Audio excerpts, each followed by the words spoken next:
जिन नाम की ये लड़की अपने ही होटल में हैंडसम लड़कों को मजे करवाती है और जिन बोल नहीं सकती, जिस वजह से उसे बहुत मुश्किलों का सामना करना पड़ता है और कभी कभी तो इस वजह से कई टूरिस्ट इसका फायदा भी उठा लेते हैं। जिन अपनी जरूरत को पूरा करने के लिए एक रिजॉर्ट चलाती है जहां वो नदी के ऊपर छोटे छोटे तैरते हुए फ्लोटिंग हाउस किराए पर देती है और अपने ग्राहकों के यहां पर पहुंचने के बाद किनारे से फ्लोटिंग हाउस में एक बोट के जरिए वो लाती है, जो इकलौता तरीका है वहां पर जाने का, क्योंकि इस लेक में सिर्फ जिन की ही पोर्ट चलती है।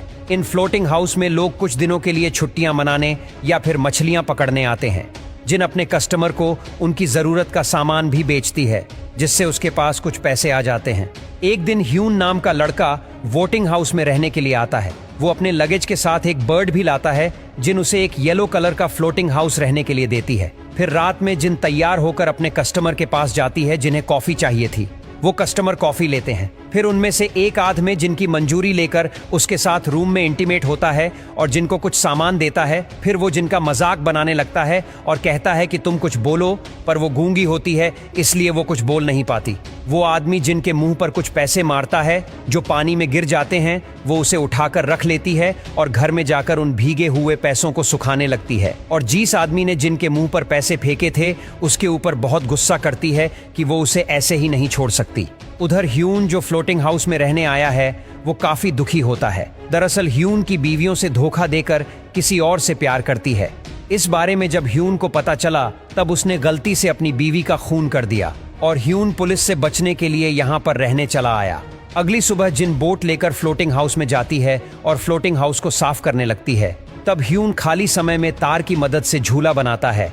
उसे तार से चीजें बनाना पसंद है और उसे मछली पकड़ना भी आता है, लेकिन वो मछलियों को पकड़कर छोड़ देता था क्योंकि उसे अब किसी की जान लेनी नहीं थी।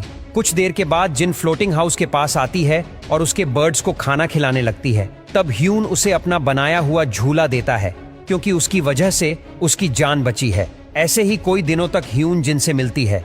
अब जिनको ही उनके साथ रहना अच्छा लगने लगता है। फिर एक दिन जिन के फ्लोटिंग हाउस में एक आदमी कुछ लड़कियों के साथ आता है जिनके साथ वो मस्ती कर सके। कुछ देर के बाद यहाँ पर बारिश आने लगती है। तब जिन अपने घर के पास अकेली बैठी होती है। वो बोर हो रही थी इसलिए वो ह्यून के फ्लोटिंग हाउस में जाती है और उसे ड्रिंक ऑफर करती है। ये दोनों ड्रिंक कर रहे होते हैं। फिर ये दोनों चुंबन करने लगते हैं। ह्यूमन जिन के साथ क्लोज होना चाहता है पर जिन उसे रोकने को कहती है, लेकिन वो रुकता नहीं है। तब जिन उसे पानी में धक्का देकर यहाँ से चली जाती है। फिर जीन एक लड़की को कॉल करके बुलाती है जिसके साथ वो अपनी जरूरत को पूरा कर सके। वो लड़की जब ह्यून के फ्लोटिंग हाउस में जाती है तब वो उस लड़की के साथ कुछ भी करने से मना कर देता है। जिनको जब पता चला कि ह्यून ने उसके साथ कुछ नहीं किया तब वो खुश होती है। फिर जिनके पास एक आदमी आता है जो कि एक क्रिमिनल होता है। वो कहता है कि वो 1 महीने यहाँ पर रहने वाला है, इसलिए एक दूसरे को जान लेना चाहिए। इसके बाद रात में जिन उस क्रिमिनल के पास जाती है ताकि उसे जरूरत का सामान दे सके।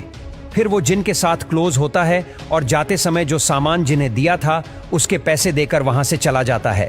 अगले दिन जिनके फ्लोटिंग हाउस में एक पैसे वाला आदमी आता है जो अपने साथ एक लड़की लाया होता है, जो कभी कभी यहाँ लड़कियों के साथ मस्ती करने आया करता था। वो मछली पकड़ता है और फिर ये दोनों खाते हैं।